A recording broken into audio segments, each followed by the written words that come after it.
प्रभु तेरी वाणी जीवन की रोटी, नैनों की ज्योति अंधेरा मिटाती।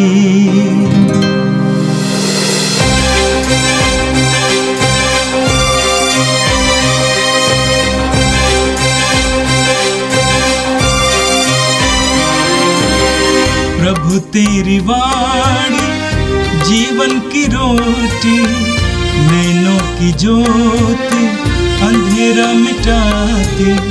प्रभु तेरी वाणी जीवन की रोटी, नैनों की ज्योति अंधेरा मिटाती। वाणी वाणी वाणी वाणी वाणी पवित्र है, शाश्वत है, जीवन का मन्ना है। 7 नवंबर शुक्रवार। पहला पाठ रोमियों के नाम संत पौलुस का पत्र, अध्याय 15, पद संख्या 14 से लेकर 21 तक। मैं गैर यहूदियों के बीच यीशु मसीह का सेवक हूँ, जिससे गैर यहूदी ईश्वर को अर्पित और ग्राह्य हो जाएं। भाइयों, मुझे दृढ़ विश्वास है कि आप लोग सद्भाव और हर प्रकार के ज्ञान से परिपूर्ण होकर एक दूसरे को सत्य परामर्श देने योग्य हैं। फिर भी कुछ बातों का स्मरण दिलाने के लिए मैंने आपको निसंकोच होकर लिखा है, क्योंकि ईश्वर ने मुझे गैर यहूदियों के बीच यीशु मसीह का सेवक तथा ईश्वर के सुसमाचार का पुरोहित होने का वरदान दिया है, जिससे गैर यहूदी पवित्र आत्मा द्वारा पवित्र किए जाने के बाद ईश्वर को अर्पित और सुग्राह्य हो जाएं। इसलिए मैं यीशु मसीह द्वारा ईश्वर की सेवा पर गौरव कर सकता हूँ। मैं केवल उन बातों की चर्चा का साहस करूँगा जिन्हें मसीह ने गैर यहूदियों को विश्वास के अधीन करने के लिए मेरे द्वारा वचन और कर्म से, शक्तिशाली चिन्हों और चमत्कारों से और आत्मा के सामर्थ्य से संपन्न किया है। मैंने यरूशलेम और उसके आसपास के प्रदेश से लेकर इलिरिकुस तक मसीह के सुसमाचार का कार्य पूरा किया। इसमें मैंने एक बात का पूरा ध्यान रखा। मैंने कभी वहाँ सुसमाचार का प्रचार नहीं किया जहाँ मसीह का नाम सुनाया जा चुका था, क्योंकि मैं दूसरों द्वारा डाली हुई नींव पर निर्माण करना नहीं चाहता था, बल्कि धर्म ग्रंथ का यह कथन पूरा करना चाहता था। जिन्हें कभी उसका संदेश नहीं मिला था वे उसके दर्शन करेंगे, और जिन्होंने कभी उसके विषय में नहीं सुना वे समझेंगे। यह प्रभु की वाणी है। संत लूकस के अनुसार पवित्र सुसमाचार अध्याय 16 वाक्य 1 से 8 तक। ईसा ने अपने शिष्यों से यह भी कहा, किसी धनवान का एक कारिंदा था। लोगों ने उसके पास जाकर कारिंदा पर यह दोष लगाया कि वह आपकी संपत्ति उड़ा रहा है।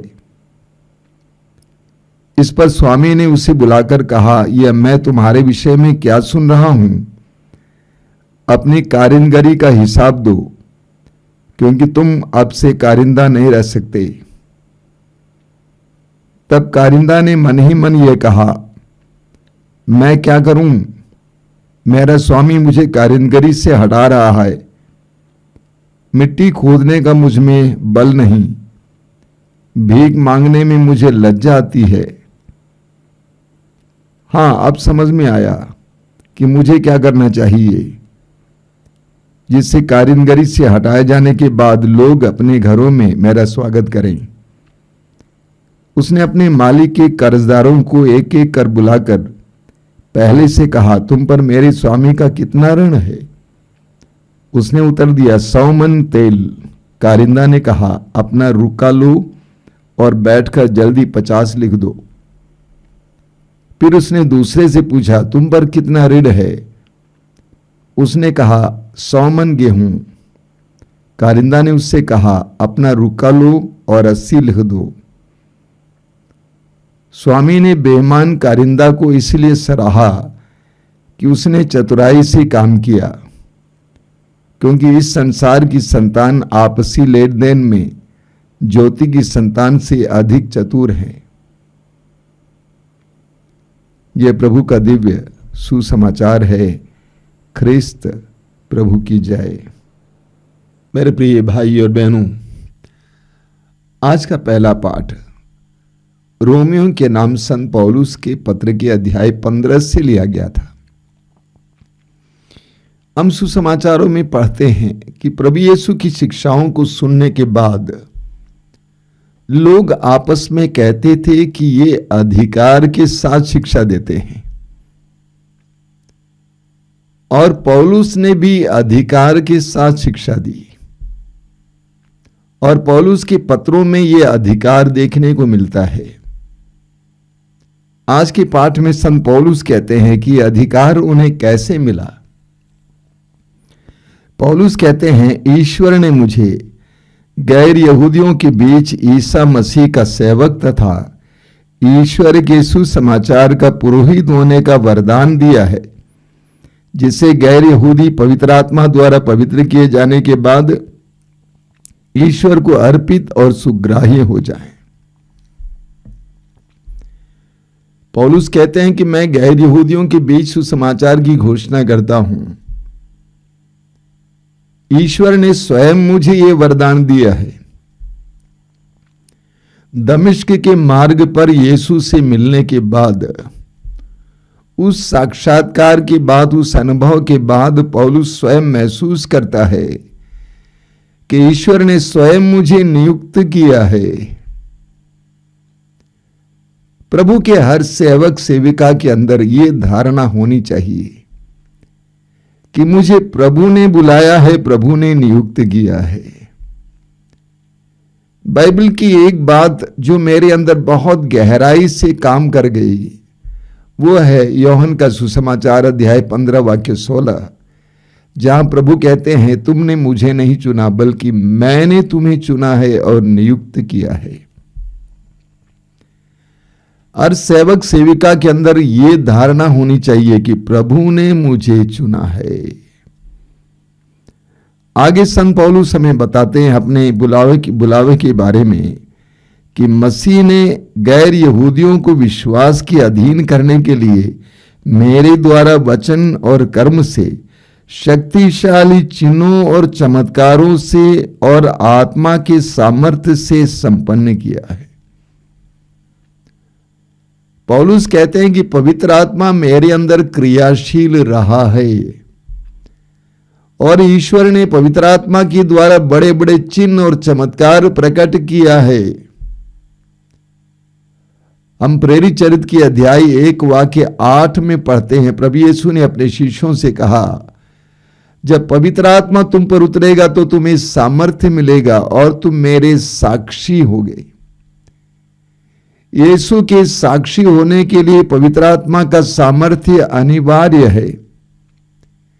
सुसमाचार के साथ साथ ईश्वर के चिन्ह और चमत्कार प्रकट होना अनिवार्य है, ताकि लोग सुसमाचार की प्रामाणिकता पर विश्वास करें। मार्कुस के सुसमाचार के अध्याय 16 के अंत में हम पढ़ते हैं कि शिष्य चारों ओर घूम घूम कर सुसमाचार का प्रचार करते थे, और साथ साथ घटित होने वाले चमत्कारों के द्वारा ईश्वर ने उनके सुसमाचार को प्रमाणित कर दिया। पौलुस कहते हैं कि मेरे द्वारा पवित्र आत्मा ने बड़े बड़े कार्य और चिन्ह प्रकट किया है, और इसीलिए लोगों ने यीशु पर विश्वास किया।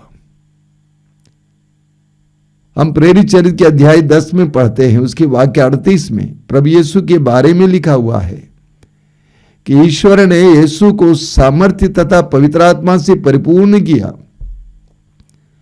और वो चारों ओर घूम घूम कर भलाई करते रहे और शैतान के वश में पड़े रोगियों को चंगा करते रहे। पौलुस कहते हैं कि पवित्र आत्मा की क्रियाशीलता मेरे अंदर रही है, जिसके कारण लोगों ने सुसमाचार में विश्वास किया। और अंत में संत पौलुस एक संदेश देते हैं, वो महत्वपूर्ण है आज के लिए।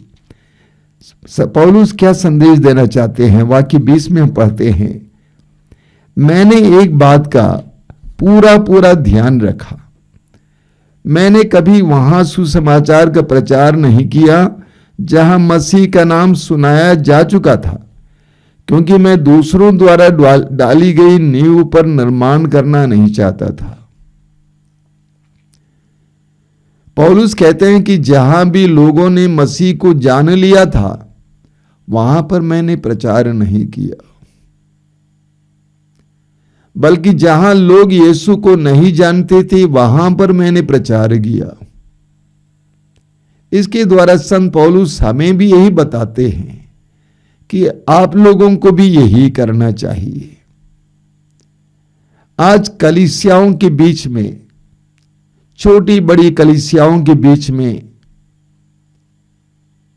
सेवक सेविकाओं के बीच में, अगुओं के बीच में स्पर्धा है, होड़ लगी हुई है, छीना झपटी होने देखने को मिलती है। इस कलीसिया के लोगों को अपनी कलीसिया में लेने के लिए उतावलापन देखने को मिलता है। यह प्रभु की इच्छा के विरुद्ध है। पौलुस कहते हैं, धर्म ग्रंथ का यह कथन पूरा करना चाहता था मैं, जिन्हें कभी उसका संदेश नहीं मिला था वे उसके दर्शन करेंगे, और जिन्होंने कभी उसके विषय में नहीं सुना वे समझेंगे। वास्तव में पौलुस का यही संदेश है। अपनी आधिकारिकता के बारे में बताने के बाद पौलुस कहते हैं कि कलीसिया में ऐसी प्रवृत्ति नहीं होनी चाहिए, छीना झपटी नहीं होनी चाहिए। एक कलीसिया के लोगों को इकट्ठा करके अपनी कलीसिया को बढ़ाने का प्रयास नहीं किया जाना चाहिए। ये सरासर पवित्र आत्मा के विरुद्ध कार्य है, ऐसा नहीं होना चाहिए। योहन के सुसमाचार के अध्याय 13 वाक्य 35 में प्रभु यीशु कहते हैं, तुम्हारी एकता को देखकर दुनिया जानेगी कि तुम मेरे शिष्य हो। कलीसिया में एकता के लिए यह अति आवश्यक बात है। अगर कुछ लोगों ने यीशु के बारे में जान लिए हैं, तो वहां पर मेरे जाने की आवश्यकता नहीं है। एक कलीसिया से लोगों को अपनी कलीसिया में इकट्ठा करने की आवश्यकता नहीं है। प्रभु के सुसमाचार को प्रचार करना, उसकी घोषणा करना, उसको लोगों तक पहुंचाना, यही हमारा कर्तव्य है। हमारा ये व्यवसाय नहीं है, हमारी ये जिम्मेदारी है, ईश्वर के द्वारा दी गई एक जिम्मेदारी है। हमें सत्य को जानना जरूरी है। और आज का सुसमाचार लूकास के सुसमाचार के अध्याय 16 से लिया गया था। सुसमाचार में आपने एक बहुत सुंदर दृष्टांत सुना। प्रभु यीशु ने एक बहुत सुंदर दृष्टांत सुनाया। किसी धनवान का एक कारिंदा था।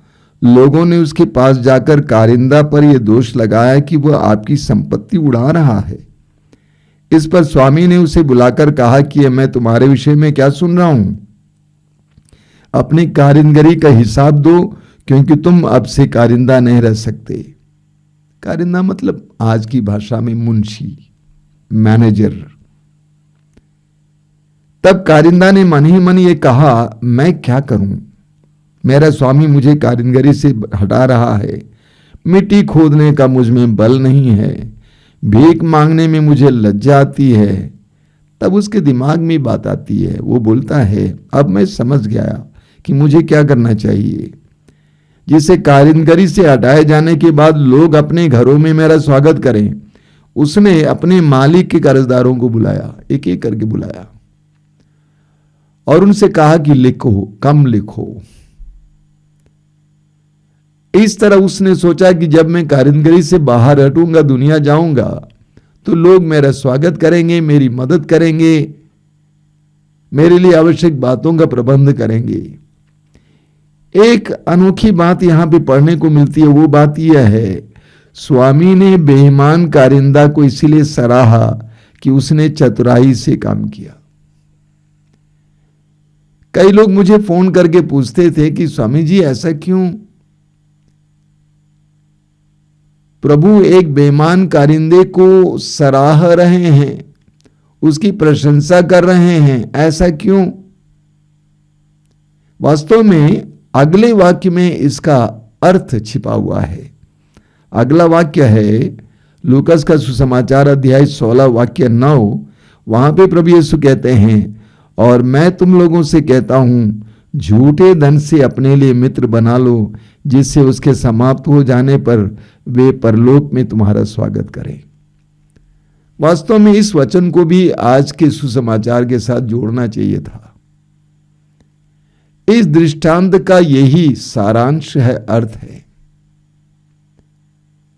कि जिस तरह उस बेईमान कारिंदे ने कारीगरी से हटाए जाने से पहले दुनिया में लोगों के द्वारा स्वागत किए जाने के लिए आवश्यक कदम उठाया, उसी तरह हमें भी इस संसार में रहते हुए परलोक के लायक जीवन जीना चाहिए।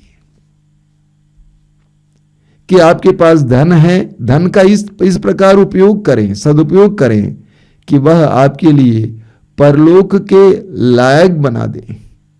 एक छोटा सा उदाहरण देता हूं। मान लीजिए आपके पास पैसा है, बहुत पैसा है, आपने सोचा कि एक आलीशान बंगला बनाऊंगा, बनाइए, लेकिन कुछ पैसा उसमें से बचाइए और 4-5 छोटे छोटे घर गरीबों के लिए बना के दीजिए। बुद्धिमानी है। 4-5 परिवार आपके प्रति आभारी रहेंगे और आपके लिए दुआएं करेंगे। उनकी दुआएं आपकी और आने वाली पीढ़ियों को मिलेगी। कि आपके पास बहुत धन है, आप बैंक में जमा करते हैं और आपको ये खुशी है कि इतने करोड़ मेरे नाम पर है, मेरे बच्चों के नाम पर है। आप उसमें से कुछ धन इस्तेमाल करते हुए, कई गरीब बच्चे हैं जो पढ़ने में तेज हैं, लेकिन इसलिए कि वे उनके पास धन नहीं है, पढ़ नहीं पाते हैं, उनको पढ़ा सकते थे, उनकी तरक्की करा सकते थे, और वे हमेशा आपके प्रति आभारी रहते और उनकी दुआएं आपको मिलती।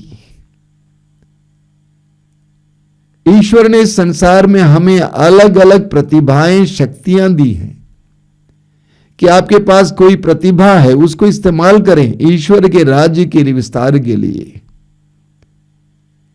आपको अलग अलग मौका मिला है, उसको इस्तेमाल करें ईश्वर के राज्य के लिए। समाज में आपको अधिकार मिला है, पद मिला है, इस तरह आप इस्तेमाल करें कि आप परलोक के लायक बने। हमें इस संसार में प्राप्त संसाधनों को केवल सांसारिक जीवन के लिए ही सीमित नहीं रखना चाहिए, बल्कि हमें उस बेईमान कारिंदे की तरह आगामी जीवन के लिए इन सारी बातों को इस्तेमाल करना चाहिए, ताकि हम वास्तव में आगामी जीवन के लिए तैयार हो जाए, योग्य हो जाए। एफेसियों के पत्र के अध्याय 5 वाक्य 16 में संत पौलुस हमें बताते हैं, बहुत सुंदर वचन है। एफेसियों का पत्र अध्याय 5 वाक्य 16 में संत पौलुस कहते हैं, अध्याय वाक्य 16 में, वर्तमान समय से पूरा लाभ उठाएं क्योंकि ये दिन बुरे हैं। वर्तमान समय का पूरा लाभ उठाएं। हमें लूकास के सुसमाचार की अध्याय 12 में एक मूर्ख धनी के बारे में पढ़ने को मिलता है।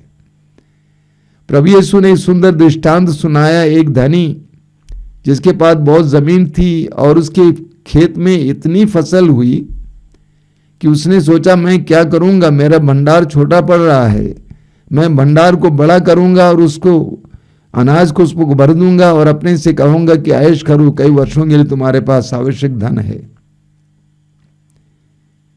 उस दृष्टांत में प्रभु कहते हैं कि उसी रात को ईश्वर उससे कहता है कि रे मूर्ख, यदि आज रात को तेरे प्राण तुझसे ले लिया जाए तो ये धन संपत्ति किसकी हो जाएगी। प्रभु ने उसको मूर्ख धनी कहा क्योंकि वो धन उसके लिए एक सुंदर सुनहरा अवसर था। अपने भंडार में जितनी जगह है उसमें रख सकता था, बाकी वो बांट सकता था, गरीबों और आवश्यकता में पड़े लोगों को दे सकता था ताकि उनकी दुआएं उसको मिलें। इतना ही नहीं, अगर एक दिन उसको भी आवश्यकता पड़ता तो लोग उसकी मदद करने के लिए तैयार हो जाएं। हम पढ़ते हैं मत्ती के सुसमाचार के अध्याय 6 वाक्य 19 और 20 में। मत्ती का सुसमाचार उसके अध्याय 6 वाक्य 19 और 20 में प्रभु यीशु कहते हैं कि कैसी संपत्ति हमें इकट्ठा करना चाहिए। प्रभु कहते हैं, पृथ्वी पर अपने लिए पूंजी जमा नहीं करो, जहां मोर्चा लगता है, कीड़े खाते हैं और चोर सेंध लगाकर चुराते हैं। स्वर्ग में अपने लिए पूंजी जमा करो, जहां न तो मोर्चा लगता है, न कीड़े खाते हैं और न चोर सेंध लगाकर चुराते हैं। प्रभु हमें बताते हैं कि संसार में जीते हुए हमें सारे संसाधनों को इस तरह इस्तेमाल करना है कि हम स्वर्ग के लिए धन इकट्ठा करें, जिसको ना कीड़े खाते, ना चोरी करके ले जाते। आइए हम प्रार्थना करें। प्रभु यीशु धन्यवाद देते हैं आज के सुंदर दिन के लिए, जीवन के वरदान के लिए धन्यवाद देते हैं। तेरे द्वारा दिए गए हर एक वरदान के लिए धन्यवाद देते हैं। प्रभु तूने हमें ढेर सारे अवसर दिए हैं, ढेर सारी कृपाएं दी हैं। उन सारी कृपाओं को अनंत जीवन के लिए, अपने आप को योग्य बनाने के लिए हम इस्तेमाल कर सके। प्रभु यीशु समय हम सबको इसके लिए आशीर्वाद देना। ये प्रभु इन वचनों को सुनने वाले मेरे भाई बहनों के लिए मैं प्रार्थना करता हूं, आज का संपूर्ण दिन उनके लिए कृपा का दिन बने, आशीष का दिन बने। हमारी प्रार्थना को ग्रहण कर, आमीन। प्रभु तेरी वाणी जीवन की रोटी, नैनों की ज्योति अंधेरा मिटाती। वाणी वाणी